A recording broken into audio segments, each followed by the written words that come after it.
Getting on a flight is something that most of us meet with excitement, annoyance, or terror. A lot of people worry about what will happen when they get on a flight. Will the plane make it to its destination? Will it hit turbulence? Will they be trapped next to someone's screaming child? But for pilots and flight attendants, the risk of something going wrong is much higher. Sometimes these people show up for a day of work and end up following the demands of a terrorist with a surprisingly detailed plan.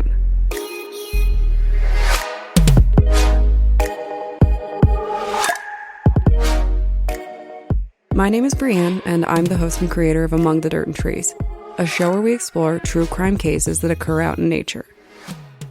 In today's episode, we're going to discuss notorious criminal D.B. Cooper, a man who hijacked a plane, its crew, and passengers, demanded $200,000, and then jumped out of the plane into the dense forests of Washington. He has never been found.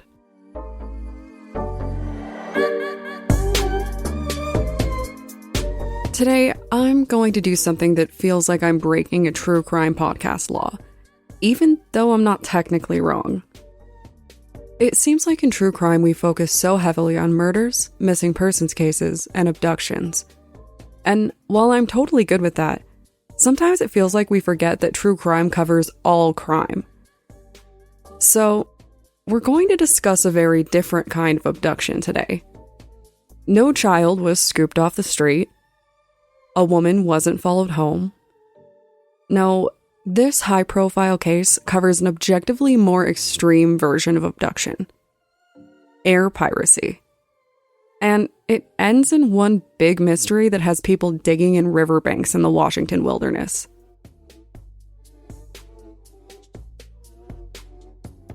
Despite the fact that I've never heard of this case before, it is apparently a really big and well-publicized case, and I just live under a rock. So, if you're the kind of heist-loving history buff that knows all about this case, please try not to be offended by my retelling. There are a lot of rumors and theories around this case, and if the internet is anything to go by, people are really passionate about it. But let's dive right in. This crime began with a man. He purchased a ticket under the name Dan Cooper, but the famous name he would be called was D.B. Cooper. In case you're wondering, no, this isn't just because he decided to send a polite letter to correct us.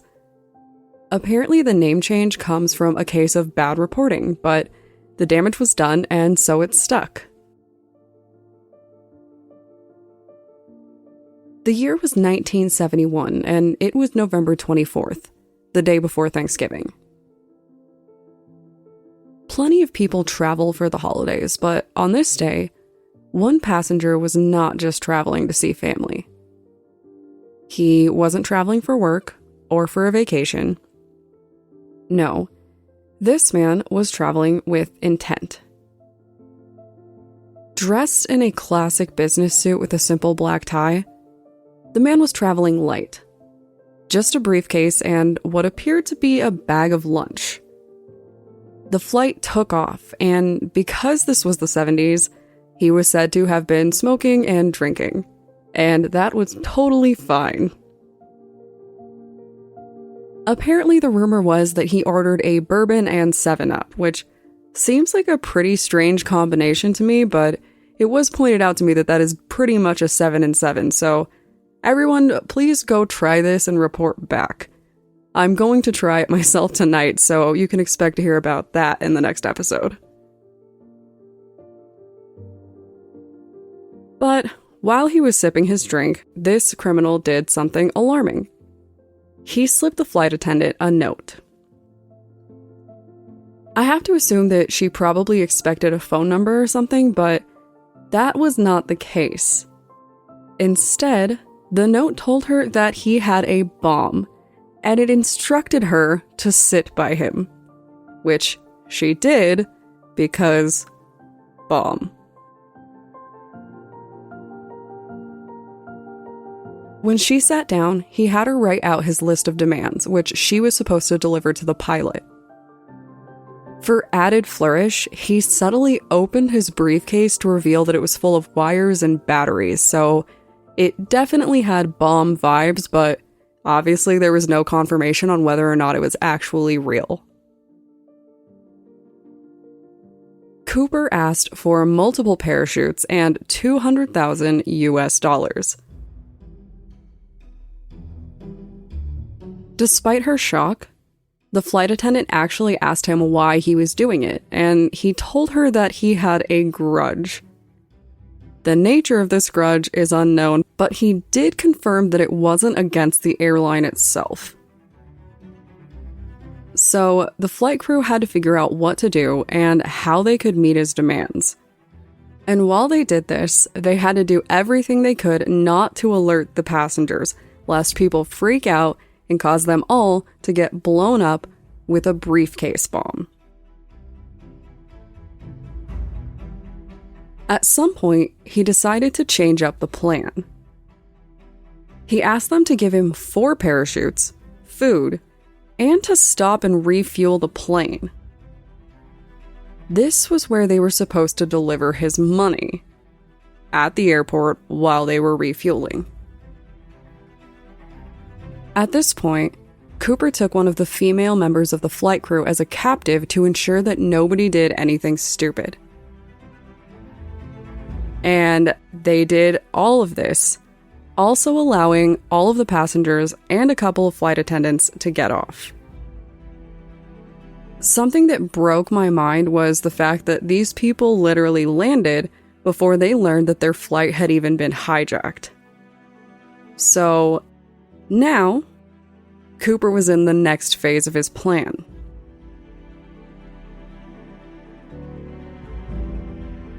He waited impatiently for the money, which he did receive.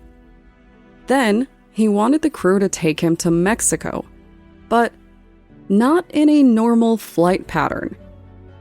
He specifically demanded that they keep the plane at 10,000 feet. So that is obviously super weird, right? But eventually, his plan became a little more clear, if not entirely unbelievable, when he opened the air stair later that evening while they were flying.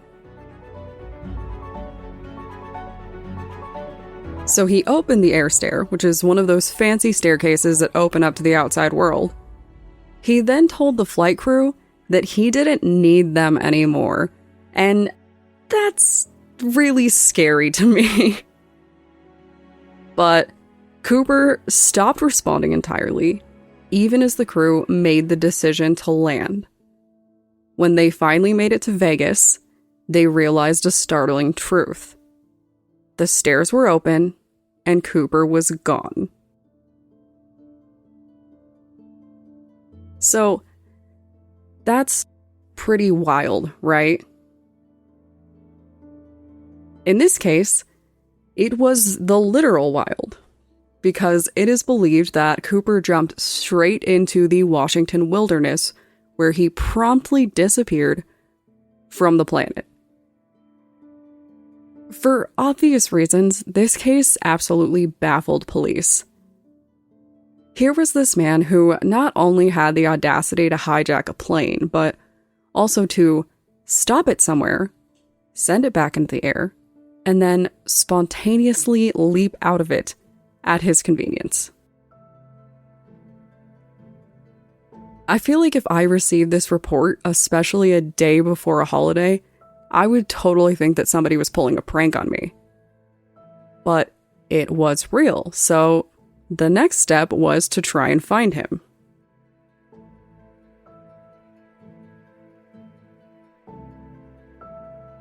The crew didn't know where Cooper actually jumped out, only a general guess about when it happened.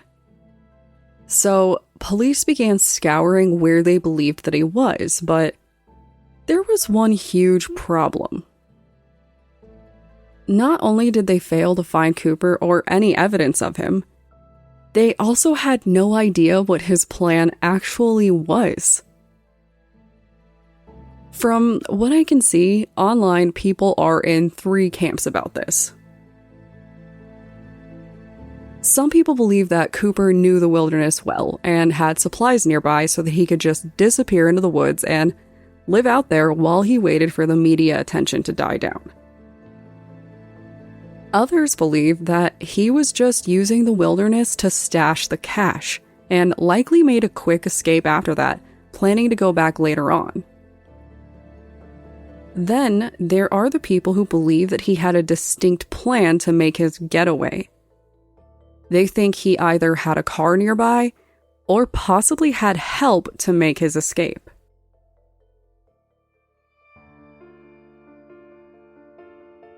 In fact, some people actually believe that he planned the timing so he could cover it up with a holiday vacation without raising any flags.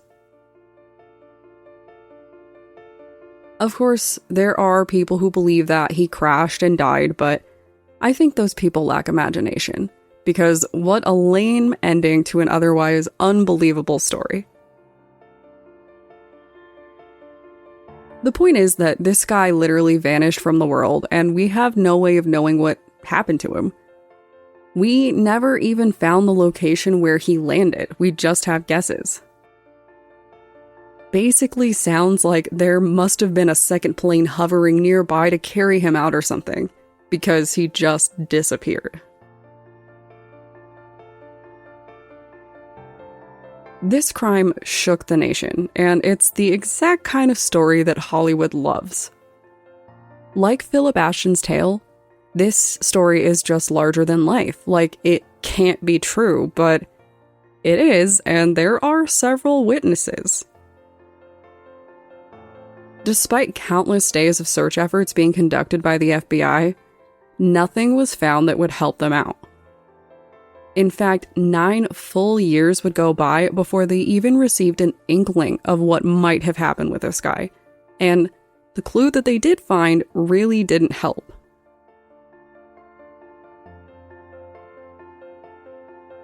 A few kids were playing at the Columbia River when they stumbled across some money buried in the mud. A pretty good amount, too. Almost $6,000. Surprisingly, the families turned the money in, and it immediately ended up on the authorities' radar. This wasn't just a pile of money. It had the serial numbers that matched the ones on the bills that Cooper stole. So, at this point, everyone wanted a piece of the action. And to this day, they still do.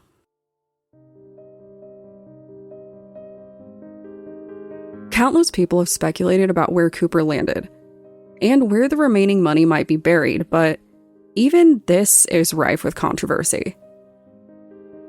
While some think he must have dropped some of the money, ultimately resulting in it being found, others think that there's more to the story here.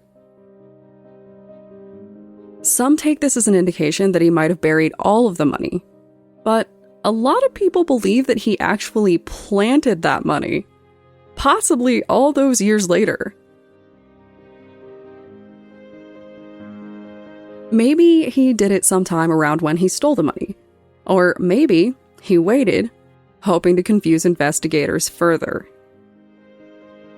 This guy obviously didn't have any hang-ups about doing what it took to get what he wanted. So, maybe he was bummed out when the newspaper stopped printing his story. If he did go back to some normal life, I have to imagine that nothing else he could ever do would match that adrenaline rush. Either that, or he's an ongoing supervillain that is being hunted by a government organization. I don't know. What I do know is that he has inspired Hollywood with his tale, and a lot of people find his story to be pretty incredible. How did Cooper pull all of this off? And more importantly, did he have help? Was this a one-man job? Or was this more like a team of organized people? I do think it's pretty wild that the rest of the money never surfaced. Is it possible that he realized it might be traced back to him, so he decided to never use it in the end? I don't know, but it does seem like everything he did was fairly well thought out. It makes me wonder if he had a plan for the money. or just the intelligence to make sure that it never surfaced.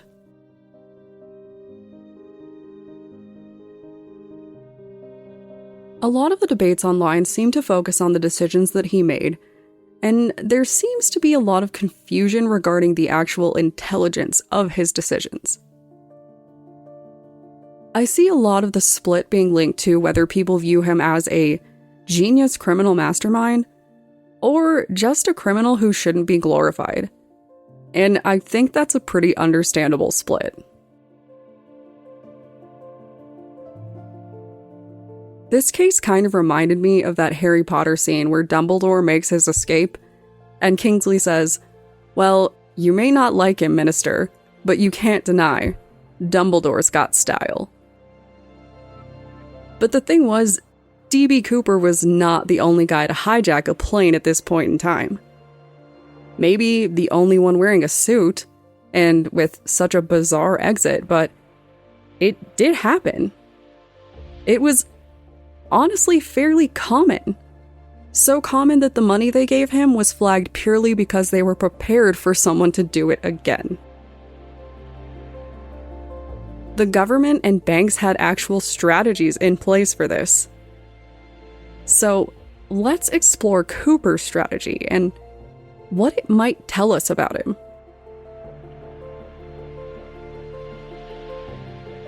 Citizen Sleuths has collected all of the most common debates, and they're all focused on the competency of Cooper himself. The first point of debate I want to discuss is how well prepared Cooper was for his daring skydiving escape. Personally, I feel pretty confident that Cooper would not have chosen a skydiving exit if he wasn't really experienced, but some actually do question his level of experience. People focus on the fact that the parachutes he demanded weren't the best choice for his kind of escape. Apparently the ones he chose weren't all that easy to steer. But other people focus on the fact that they could probably handle the speed better, so it might have been a better decision. Obviously, I don't know anything about skydiving, so this is all just online chatter for me.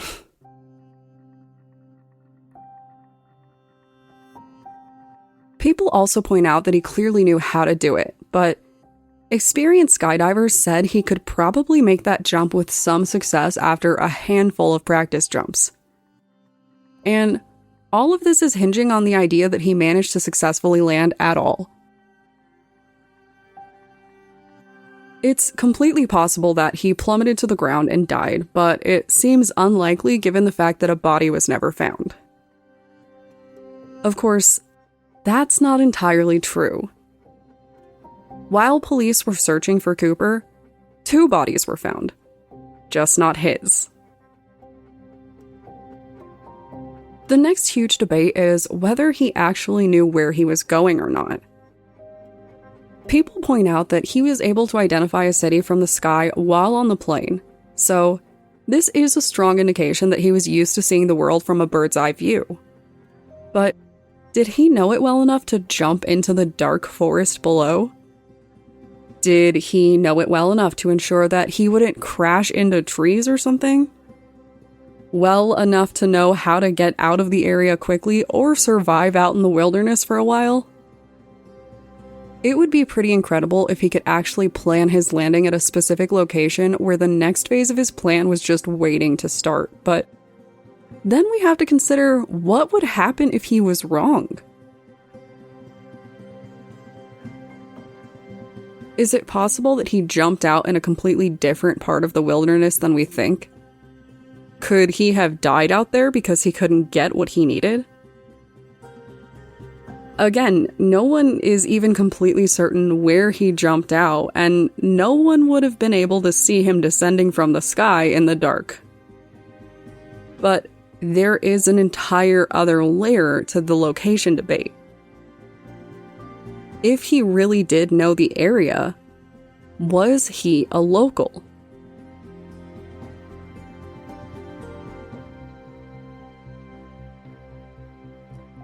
This seems to bother a lot of people because of the sheer amount of risk that would come with it.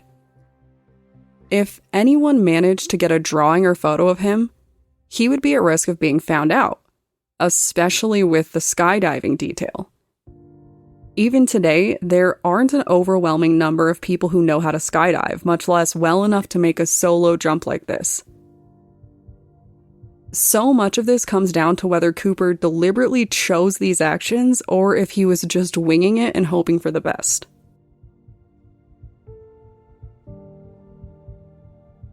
Either Cooper was an incredibly competent person with a high level of specialized knowledge that he used to orchestrate one of the most bizarre cases the United States has ever seen, or he was a guy who, I don't know, read too many books, made a plan, died by freezing to death in the wilderness or by crashing to the earth, and while I do think that him dying during his escape is less fun for the sake of the story, it is also a little funny if you think about it.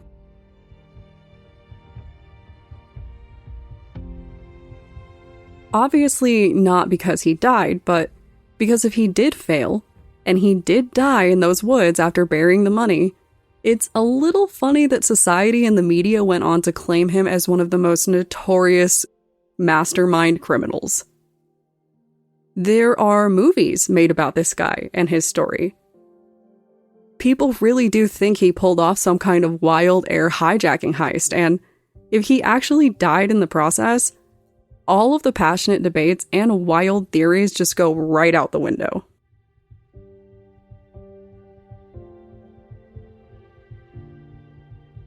Of course, we do have to remember that criminals, even suit-wearing criminals who pull off wild crimes like this, are still people. We might think that D.B. Cooper was some brilliant criminal, and I think a lot of people feel a little more comfortable glorifying him because this is what a lot of people consider to be a victimless crime since no one got hurt. But he was still just some guy, just some human being. For all we know, he went skydiving once and decided he was a pro. He might be at the bottom of a lake somewhere or something. But that's what makes this so interesting. D.B. Cooper is more myth than man in our eyes, and that's a little exciting. For all we know, Cooper has been hiding in plain sight for all of these years. So, what do you guys think? Do you have a favorite theory that I didn't cover? Does anyone have an older relative that used to open a briefcase full of money and smile when they thought no one was looking? It's certainly one hell of a story, but here is once again your reminder that this is a crime, even if it does seem kind of cool. While no one might have been physically harmed, I have to assume that the flight crew was a little less enthusiastic about taking to the skies after that, even if they did say that he seemed like a perfectly polite criminal. So, I hope that you guys enjoyed this one. I will be boarding a flight soon to head back to Colorado, so here's to hoping that no one decides to make a daring escape. Until then, if you have any theories about this crime, want to discuss your favorite pre-crime cocktail, or just want to yell at me for not knowing this story, feel free to contact me on Twitter or Instagram using the tag @datpod. Thanks, guys.